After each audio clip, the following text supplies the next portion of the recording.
Our subject is one which is not just important, it is also one of critical importance. There are those who consider their supreme objective in life and their supreme loyalty to be holding on to their job and getting their promotion.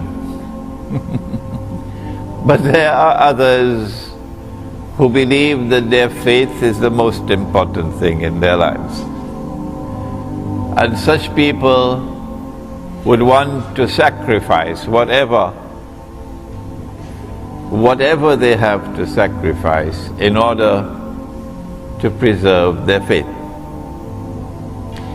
We live in a world today where Allah subhanahu wa ta'ala is now testing us. And He is testing us with the greatest tests and trials ever in history.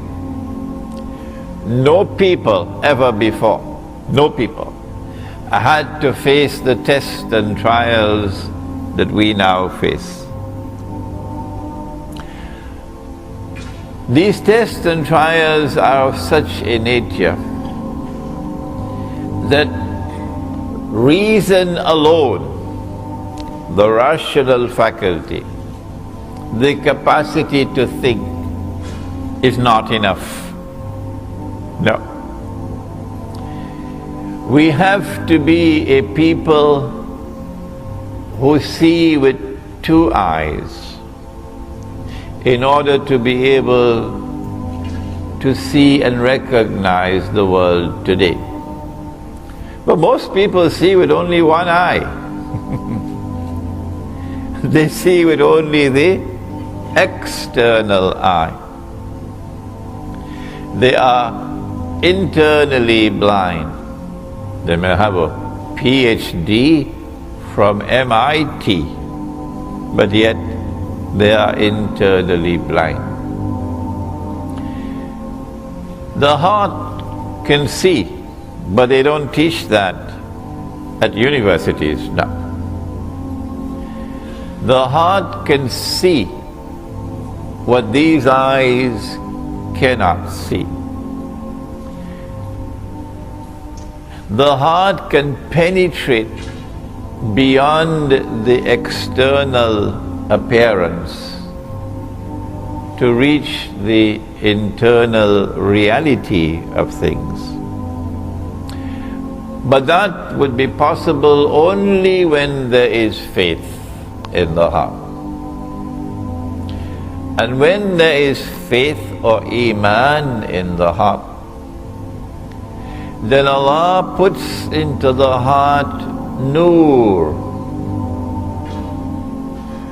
You cannot buy that Noor in the stock market. It's not on sale. The government of Malaysia cannot give you that Noor. No. Only Allah gives that Noor. And when Allah puts Noor in the heart, then with these two eyes, the external and the internal, we will be able to read the world today correctly. Otherwise, we can be deceived. For example, those who see with one eye, they say we live in the best of all worlds.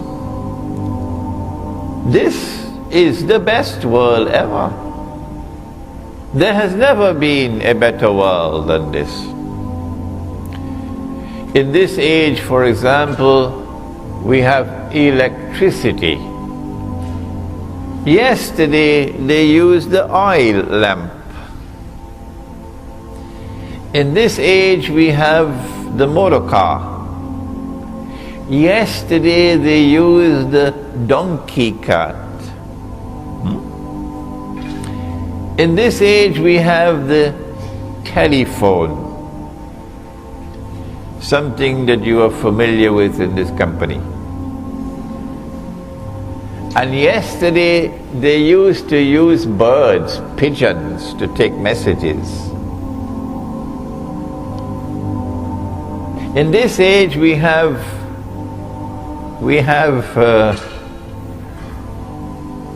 the toilets in the home because we have sewage systems. And yesterday you had to go outside of the home. And so the evidence keeps on mounting. Who wants to go back to yesterday? This is the best of all worlds. Those, on the other hand, who see with two eyes, they say, but wait a minute. Can this be the best of all worlds? When those who are ruling the world and getting all of mankind to become carbon copies of themselves, that anything they do, they make all of mankind follow them.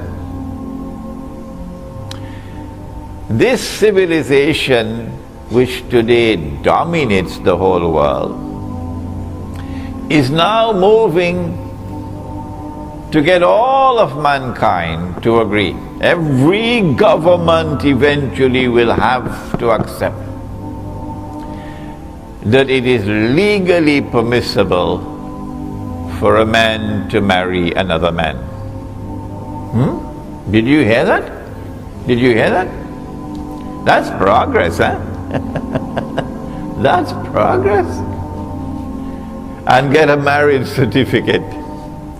And for a woman to marry another woman and get a marriage certificate. We say, no, this doesn't look like the best of all worlds at all. This looks like the worst of all worlds. The difference between appearance and reality is remarkable. Yesterday we lived in a world in which, yes, there were people who were rich and there were others who were poor, of course. But we never knew an economy, no, not ever in history, in which the rich were permanently rich, and in which the poor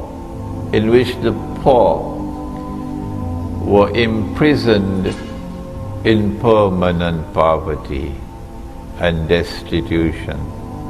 This is the first time in human history. We say this is not progress.